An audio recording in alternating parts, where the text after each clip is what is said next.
herself, or was she murdered? That was the subject of testimony today at a hearing for Brett Seacat, who is charged with his wife's murder. A KBI investigator testified he found a suicide note next to Vashti's body in her burned out home. But her sister said Vashti would have never taken her own life. KELETC Jared Sorello reports from Kingman. Brett Seacat's explanation of the events of that terribly tragic night in April early of this year are finally coming to light during this preliminary hearing. Testimony from 2 police officers and also Vashti Forrest Seacat's sister. The suspicions surrounding Brett Seacat began immediately after the fire and shooting that killed his wife Vashti. One of his first phone calls was to Vashti's mother.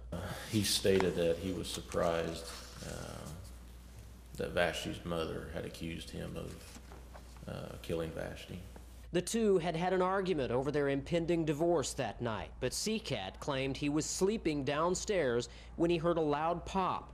When he ran upstairs, he discovered her bed on fire and she was laying in it. He stated that he went over to Vashti and tried to lift her up, and he described her as being limp, and he could see that she had blood around her mouth.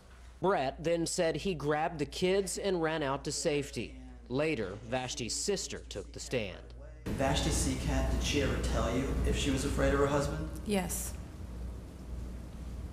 What was the most recent time she told you that?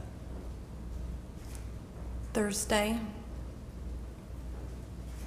2 days before she was dead. And then a few days before the tragic events, Vashti told her sister that Brett had had a bad dream. Brett was having a dream, moving around in his sleep and making noises, and she woke him up.